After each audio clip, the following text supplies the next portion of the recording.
What's good with it in the hood with it? Welcome back to the collective clips where you already know. Das. We get it in. But before we get it in, brothers, let's get this Superwood intro in. Brother, brother, brother, brother, brother, brother, brother, brother, brother, brother, brother, brother, brother, brother, brother, brother, brother, brother, brother. Welcome back to the channel. And if you haven't already hit that like and subscribe button, make sure you go ahead and do that. Put your notification bell on all so that way you're directed in the direction of the dope content that I stay kicking, brothers. And I highly appreciate the support, brothers. All right, let's go. Welcome back to another Superwood, man. Hey, they took what out, bro? Right? Let me tell you something right now. This dude was hilarious. He was hilarious giving hilarious piggyback rides. Sometimes the demeanor of Roach was crazy. Sometimes it was just like, brother, I fucking need you, brother. My gut hurts, right? And this is one of those gut-wrenching, gut hurts videos. So if you're kind of squeamish, look away. But still listen, because this shit is hilarious, right? So there was a minute in time where we were fucking with each other consistently, man. I was at Roach's house every single day because not only did he have the bag, he had the connections, but he was just funny to be around. I would trip out. He'd go to the garage like, hey, bro, we're looking for, all right, so the word of the day is spark plug. Okay, we're looking for spark plugs. I said, for what? What do you mean for what? For my mini bike. Look, hey, I don't even say nothing. I'm hooking something up for Dwarfwood, right? He was just a little different. He always was like innovative. He was inventive. This motherfucker created a time machine in his mind. Brother, hey, look, I'm going to create a time machine. I said, nah, no, you're not, bro. Yeah, I am, brother. I'm going to stay up for 7 days. And I'm going to start right here. I'm going to stay for 7 days. I'm going to end up right back here. See, I'm going to skip time.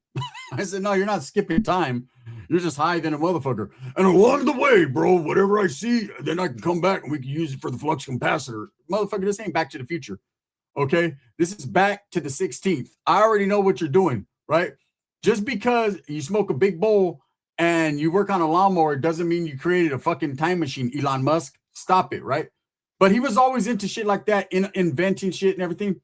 So I had been going to his house all the time, just hanging out in the garage. Hey, he had this big old sofa in the garage, dirty sofa, right? That motherfucker was comfortable. To this day, I ain't gonna lie. The dirtiest couches are always the fucking the most comfortable couches. You ever notice that shit? But that shit had oil stains, and he'd be like, "Brother, I'm cleaning the neck right now." Shit dripping all over there. Like, hey, put it like this: if you licked his couch, you wouldn't go to sleep for a year. I guarantee that, right? There and you might get pregnant. There was some crazy shit going on in that couch. But anyways, man, I used to sit in my little corner of that couch all soft, right, and just watch him tweak around on stuff. And his mom would, you guys want a fucking sandwich? I know the Mexican likes bologna. They're used to prison, and that's what they serve. I'm thinking, man, your son has more tattoos than I do. At the time, he was all blasted back. Come on, man, stop it, right? But anyways, so I would just go over there every day. The homeboys would call me like, hey, bro, what are you doing? I'm going to go to Roach's pad. Why? Fool, you tweaking out with them? Nah, hell no, bro. I'm just over there chilling, watching that Vato's hilarious, right? I took a couple homeboys with me. They were like, damn, Vato's on the go, huh? He's not even passing 200 and collecting. I said, no, hey, and there's always people. He would have his garage door open. There was always people pulling up. Mysterious as like the craziest characters you ever see in your life. It was like being in the Tenderloin district of San Francisco. There was always some weird fucking dude walking over there looking like ants and shit, right? But look, and at least they could walk. But here's some crazy shit. So he'd be serving people, fucking tweaking out, working on things. Mom, where's that thing you use for making cakes? What are you talking about? My KitchenAid? No, the fucking mixer. I'm gonna put it on I'm gonna use it as a kickstand. Like he would create some, and that shit would be clean too. Like you ain't never seen anyone use a fucking cake mixer for a kickstand, but he would do that shit. So, anyways, we're kicking it one day, or I pull up.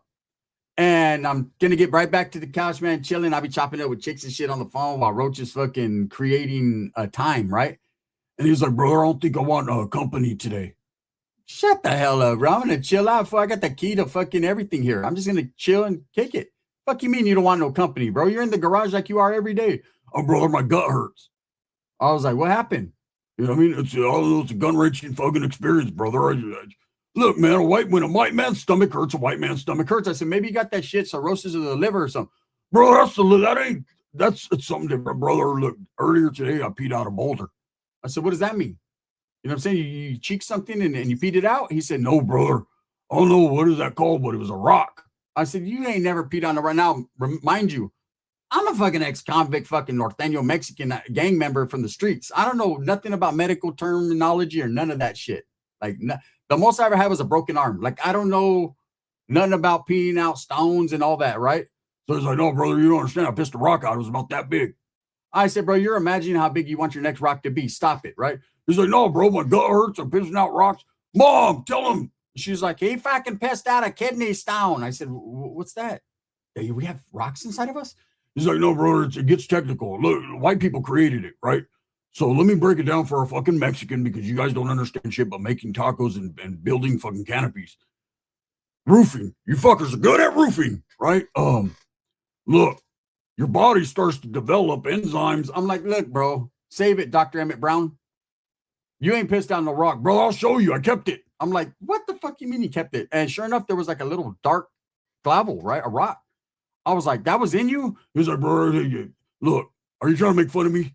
I said, what do you mean? I'm just saying that was in you? Bro, there's been a lot of shit inside both of us. Let's keep it real. We were both been in prison level 4 yards, so I know. I said, all right. Yeah, but that doesn't count. We're not in prison. We don't talk about that shit. That's shit you just don't discuss with public. That's public knowledge, but you don't tell public that knowledge, right? You don't go around saying, hey, I put knives in my ass. You're not Wes Watson, are you?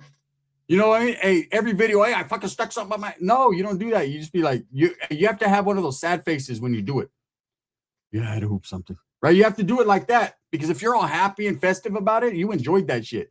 And there ain't one person that I know personally that enjoyed that shit. I remember, man, me and my cellies, we used to be playing paper, rock, and scissors. Who's going to take the clavel? Like straight up.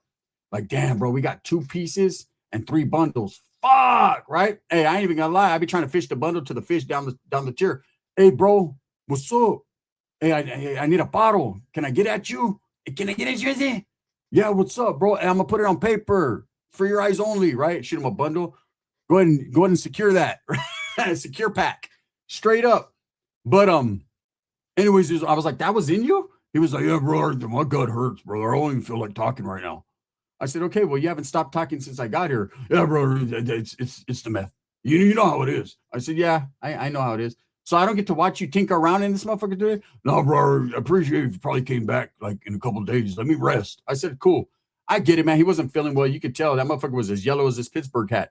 So I took off. No big deal, man. I was like, damn, man, I miss going to Roach's and eating them fucked up bologna sandwiches with no seasoning and making fun of them. But it's cool. So it's probably like about 11 o'clock at night, a couple of days later, right? I get a phone call. It's Roach. So I pick it up. What's up, bro? Brother, can you do me a paro? I said, yeah, I got you. What's up? Can you take me to the emergency room? But I won't go to MCMC, right? So we have, in Merced, back in the days, we used to have Mercy Hospital and MCMC. He's like, I'm not going to MCMC. They'll fuck around and rip your fallopian tube out. I say, oh, you got a fallopian tube? Don't we all? Nope, you do, right? Maybe that's white. I don't know. But last I heard, I don't know terminology, but I'm a man, right? But whatever. Nowadays, you can't tell. So he's like, all right. I was like, all right, yeah, I'll take you. He was like, yeah, brother, because I'm abnormal right now. I'm abnormal, bro. I think I just shit a rock out. I was like, no, you did. You could do that? I didn't know what was going on. He was like, it was either that or corn. We did have corn on the cob a few days ago. Maybe that's what fucked my stomach. Mom, was it you? Right? So I'm like, hey, bro, why don't your mom just take you? She can't. She has to watch the house because I got a lot of shit in here.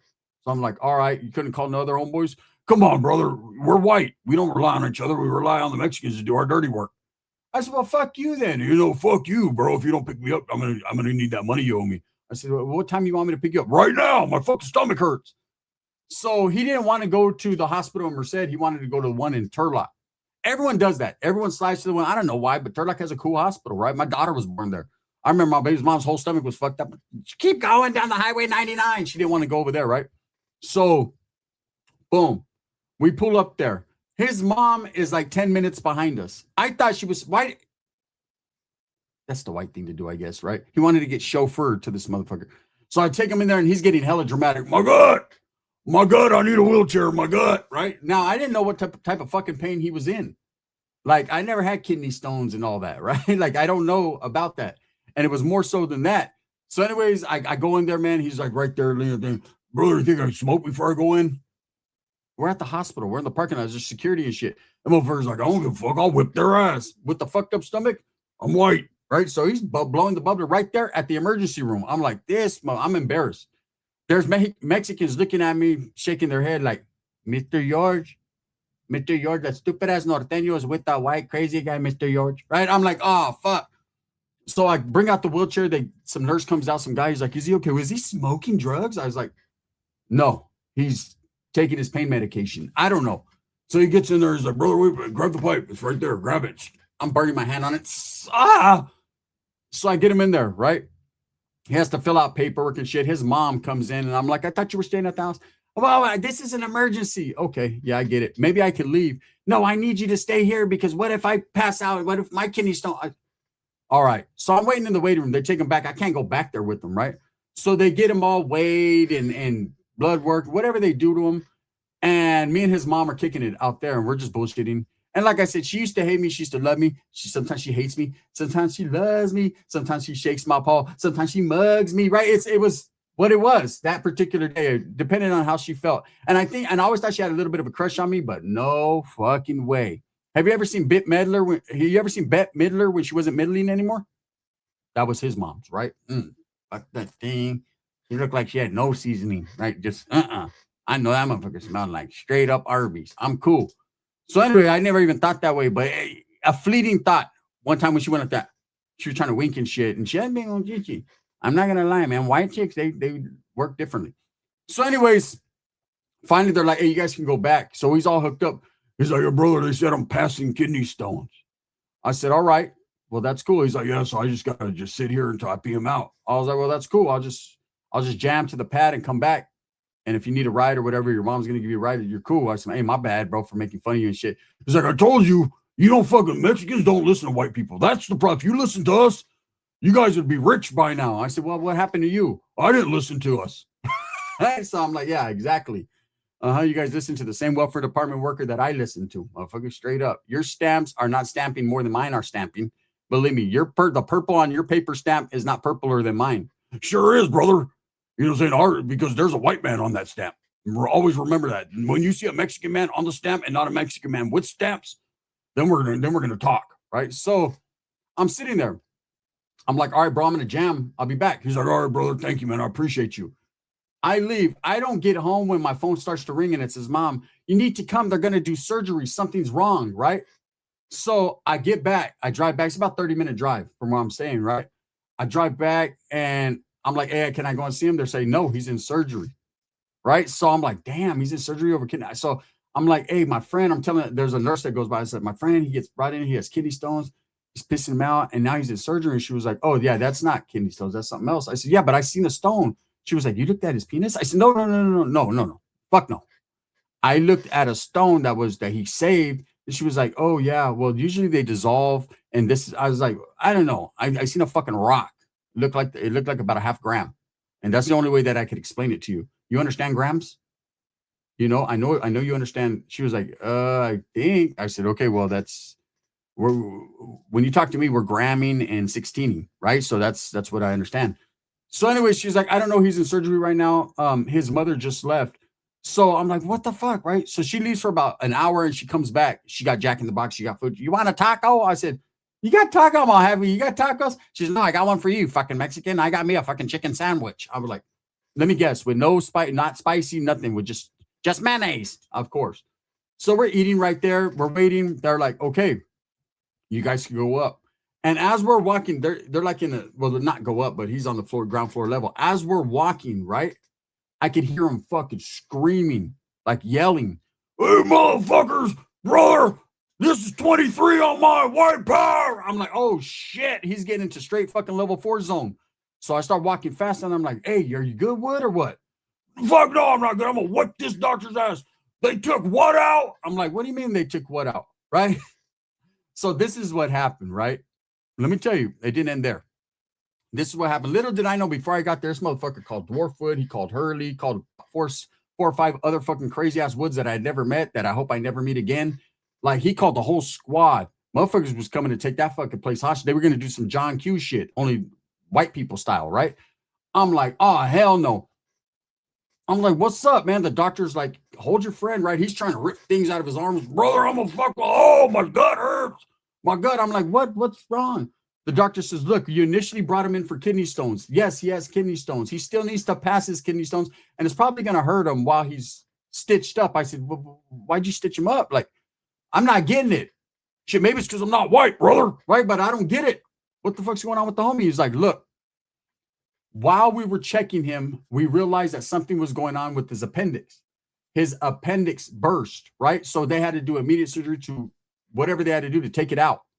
And I was like, you could just take appendixes out? They're like, yeah, it shit happens all the time. And I was like, so he had that. They were like, look, this man has several narcotics in his system. I looked at him. I was like, you been holding out? Motherfucker. He's like, brother, look, I didn't tell you I did some coke too, right? I came up, but it was only a little bit. That's why I didn't call you. Because I was like, oh, man, I could have got rid of that shit, bro. I could have even did it in ya. What's going on here, right? So he was like, they go, for that purpose and that purpose only, this man is unstable. He is out of his mind. He's high. He just had his appendix taken out. He's needing to pass kidney stones. I said, oh, man. He goes, this is what these drugs do to you. So he's trying to like be a life coach and explain to, he's like, brother, I don't fucking give a fuck. You took that out without my knowledge. You took a part of my body out. I ain't never, in all the years in prison, I've been stabbed a couple times, but I ain't never had no one literally take an organ out of my body that I needed to survive. Look, is that going to fuck up my smoking? Like, how's that affect me, doc? Because depending upon what you fucking say right now, brother, it's going to make the difference on whether you walk up out of here or you crawl the fuck up out of here. Oh, my God. I'm like, what's going on? Doctor was like, look, if we didn't take his appendix out, he could have got fucking, he could have bled internally. He could have, something bad could have happened to him. Okay. He was in trouble. As far as passing the stones, that's just his age catching up to him. There's nothing I could do. It happens, right? He goes, as far as him being high, we need to detox him. So we're going to give him some saline and some certain medications to I was like, okay, you don't need a detox. He's going to get high again anyway. So let's just put that out there right now. So you're saying that you brought drugs into the facility, into the hospital. I said, did I say that? I'm Mexican. We don't know. No, Mr. George. No drug. No, Mr. George. We fly. We don't bring. No. Right. And so this doctor's like, hey, I might have to contact authorities. You can't have drug usage in the thing. Meanwhile, while he's talking to me, Roach done already got up, took that thing with him. He's already smoking in the bathroom. You can see me smoke coming out. I'm like, oh no, right? Next thing you know, Hurley and Dwarfwood, I could hear Dwarfwood. Where's my fucking homeboy at? So the mom's over there. Roach's mom, she's over there talking to him. So I walked down there. I'm like, hey, bro, he's all right. They just took his appendix. So I'm running down. Oh, he said that the fucking doctor pulled the knife on him. I said, they did pull a scalpel on him. Motherfucker, he was asleep. I wasn't even here. I said, look, he'll be all right. I could hear him screaming again at the doctor. Let me tell you, for 2 days straight, we stood at that fucking hospital with Roach. That fool was delirious. I don't know if whatever they gave him was affecting him. He was in and out of it. He was going crazy. I'll blow this motherfucker up, brother. He was crazy. I'm going to tell you right now, when I left, the nurse said, never bring that white person here again. She was a black chick. I was like, oh, racist ass, right? But I get it. That motherfucker almost had us locked up. Hey, cops, security, all kinds of people came. I ain't going to lie. As soon as security came, I kept on walking, right? They were like, hey, do you know that guy? Mr. George, yo soy mexicano. Rifamos, controlamos, con no, right? I don't know fucking white people. Yeah, Dwarfwood pacing up and down. Look, you know when regular people pace up and down like 10 feet, you know, they just boom, boom. This motherfucker takes him a long time to get there. He'll be way at the end of the hall like, someone come pick me up and give me a ride back, right? I was in there, right? When we finally picked fucking, I left. I went home. I ended up going home after day 3. I got to fucking sleep. I'm not on a good one. And I come back to pick him up, man. And Dwarfwood and Hurley, they left. They're like, fuck it. The other tweakers, they never even came in the hospital. They're fucking out in the parking lot just getting high. I picked him up. He's like, bro, I really fucking appreciate you. Anything you want in the world. You know what I'm saying? But when we get back, we got one thing fucking in particular we need to do. And I said, what? He's like, brother, I mean, it's been on my mind the whole time. Even through all this bullshit, you stood with me strong. You're a real one, man. I said, I'm thinking, oh, he's going to hook me up with something, give me some money, put me up on gang, give me a treasure map, something, right? Because with him, and you never know what you'll find at his house. Motherfucker's like, as soon as we get back, bro, you know what I'm saying? You got to help me find that spark plug. He's just dumb. Anyways, with that being said, man, if you guys enjoyed these Superwoods, make sure that you stay tapped in because we got a lot more for you, man. Thumbs up or thumbs down. Heavy's going to be the head that wears the crown. I'm going to continue to strive, struggle, and strive for what I honestly and truly believe in. That's the betterment of all people. This video right here is sponsored by Superwood and Help Finding Spark Plugs. If you are ever in the vicinity of a Superwood and you're looking for a spark plug, guarantee they fucking have one, brother. They just can't find it because there's all kinds of shit in here. Move out of the way, cat. This motherfucker had a cat bigger than Garfield. That's how I said, what's your cat's name? His name's Cat. Right? Move out of the way, cat. He was crazy. Anyways, I appreciate the support, man. This is the gun. Bang, bang. Gun gang.